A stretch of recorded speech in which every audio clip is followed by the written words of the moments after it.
নাহমাদুহু ওয়া নুসাল্লি ওয়া নুসাল্লিমু কারীম আম্মা বাদ ফাউযু বিল্লাহি মিনাশ শাইতানির রাজিম বিসমিল্লাহির রহমানির রহিম। দেশ ও প্রবাসে দূরে কাছে যে যেখান থেকে দেখছেন প্রত্যেকে জানছি আন্তরিক মোবারকবাদ অভিনন্দন। প্রিয় মুসলিম ভাই ও বোনেরা, মহান আল্লাহ রাব্বুল আলামিন এবং আল্লাহর হাবিব রাসূল আকরাম সাল্লাল্লাহু আলাইহি ওয়াসাল্লামের হুকুম মোতাবেক প্রত্যেক মুমিন ভাই ও বোনেরা প্রতি বছর ঈদুল আজহার নামাজ পড়ে মহান আল্লাহ রাব্বুল আলামিন সন্তুষ্টি অর্জন করার জন্য আল্লাহর হাবিব রাসূল আকরাম সাল্লাল্লাহু আলাইহি ওয়াসাল্লামের হুকুম মোতাবেক তিনার দেখানো এমনকি তিনার নির্দেশে অনুযায়ী তিনি যেভাবে করেছেন সেইভাবে আল্লাহর হাবিব রাসূল আকরাম সাল্লাল্লাহু আলাইহি ওয়াসাল্লামের শিক্ষা মোতাবেক প্রত্যেক মুমিন মুসলমান ভাই ও বোনেরা কুরবানি দিয়ে থাকে। এই কুরবানি গোশত ধনী গরিব আত্মীয় স্বজন সবার মাঝে বিতরণ করে ঈদের খুশি ভাগ করে নেয় প্রত্যেক মুমিন মুসলমান ভাইয়েরা। এই আমল হজরতে ইব্রাহিম আলাইহিস সালামের সময় থেকে কিয়ামত পর্যন্ত প্রচলিত থাকবে। কিন্তু বড় দুঃখের এবং আফসোসের বিষয় হলো বর্তমান যুগে কিছু লামাযহাবী বের হয়েছে, তারা বলে থাকে কোটি টাকার সম্পত্তি থাকলেও সামর্থ্য থাকলেও সে যদি কুরবানি না দেয় তবে নাকি কোনো কিছু হবে না, এমনকি কুরবানি না দিলেও নাকি কোনো অসুবিধা নেই। নাউজুবিল্লাহি মিন যালিক। অথচ পবিত্র কোরআনুল কারীমের মধ্যে সূরা কাউসারের 2 নম্বর আয়াতে মহান আল্লাহ রাব্বুল আলামিন স্পষ্ট বলেছেন, ফাসাল্লিহ লিরাব্বিকা ওয়ানহার, তোমরা তোমাদের রবের উদ্দেশ্যে সালাত আদায় করো এমনকি কুরবানি করো।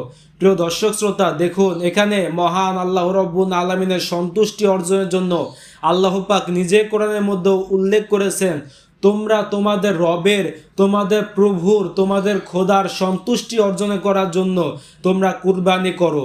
প্রিয় দর্শক শ্রোতা, এটা কোনো হাদিস নয়, এটা সরাসরি কোরআনের আয়াত। এই কোরআনের আয়াত অনুযায়ী স্পষ্ট প্রমাণিত সামর্থ্য যাদের রয়েছে, সামর্থ্যবান যারা, তাদের কুরবানি করা মহান আল্লাহর হুকুম। এটা যদি আমাদের সামর্থ্য থেকে থাকে। প্রিয় দর্শক শ্রোতা, কুরবানি করা সম্পর্কে আল্লাহ হাবিব রাসূল আকরাম সাল্লাল্লাহু আলাইহি ওয়াসাল্লাম কি বলেছেন সেটা আপনারা লক্ষ্য করুন। এই সম্পর্কে কয়েকখান হাদিসের কিতাব আপনারা লক্ষ্য করুন। প্রথমে লক্ষ্য করুন আপনারা মুস্তাদরাকে হাকিম কিতাবের মধ্যে 7565 নম্বর হাদিসের মধ্যে উল্লেখ করেছেন।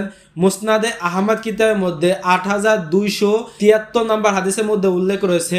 সুনানিল দারিকুতনি সেই কিতাবে 4643 নম্বর হাদিসের মধ্যে উল্লেখ রয়েছে। সুনানুল ইবনে মাজা সেই কিতাবে 3123 নম্বর হাদিসের মধ্যে উল্লেখ করেছেন। ইমাম বাইহাকি রহমাতুল্লাহ আলাইহি তার শুআয়বুল ঈমান কিতাবে 6952 নম্বর হাদিসের মধ্যে উল্লেখ করেছেন। এছাড়াও আরও বহু কিতাবের মধ্যে উল্লেখ করেছেন। স্ক্রিনে আপনারা সম্পূর্ণ এবারটুকু লক্ষ্য করুন। আন আবি হুরায়রা রাদিয়াল্লাহু তাআলা আনহু আন্না রাসূলুল্লাহ সাল্লাল্লাহু আলাইহি ওয়াসাল্লাম ক্বালা মান কানা লাহু সাআতু ওয়ালাম ইউদাহি ফালা ইকরাবান মুসলিমান রাওয়াহুল সুনানুল ইবনে মাজা ওয়া হাযা হাদিসুল সহিহ। অর্থাৎ আবি হুরায়রা রাদিয়াল্লাহু তাআলা আনহু থেকে বর্ণিত, তিনি বলেন আল্লাহর হাবিব রাসূল আকরাম সাল্লাল্লাহু আলাইহি ওয়াসাল্লাম বলেছেন, তোমাদের যাদের সামর্থ্য রয়েছে কুরবানি করার, তারা যদি কুরবানি না করো তবে তোমরা জানিয়ে দাও সে যেন আমার ঈদগাহের মধ্যে প্রবেশ না করে। প্রিয় দর্শক শ্রোতা, কতটা ভয়ঙ্কর কথা এখানে উল্লেখ করেছে যে তোমাদের যাদের সামর্থ্য রয়েছে অথচ তোমরা যদি কুরবানি না করো, সামর্থ্যবানদের রয়েছে জন্য তারা সামর্থ্য থাকার পরেও যদি কুরবানি না করে তারা যেন ঈদগাহের ধারে কাছেও না আসে। প্রিয় দর্শক শ্রোতা, শুধু এখানে শেষ নয়, এই সম্পর্কে আরেকখান হাদিসের লক্ষ্য করুন যেটা উল্লেখ করেছে মুসনাদে আহমদ কিতাবের 17889 নম্বর হাদিসের মধ্যে। সুনানুল নাসাই শরীফ সেই কিতাবে 4224 নম্বর হাদিসের মধ্যে উল্লেখ করেছেন। ইমাম বাইহাকি রহমাতুল্লাহ আলাইহি তার সুনানুল কুবরা কিতাবের মধ্যে 19010 নম্বর হাদিসের মধ্যে উল্লেখ করেছেন।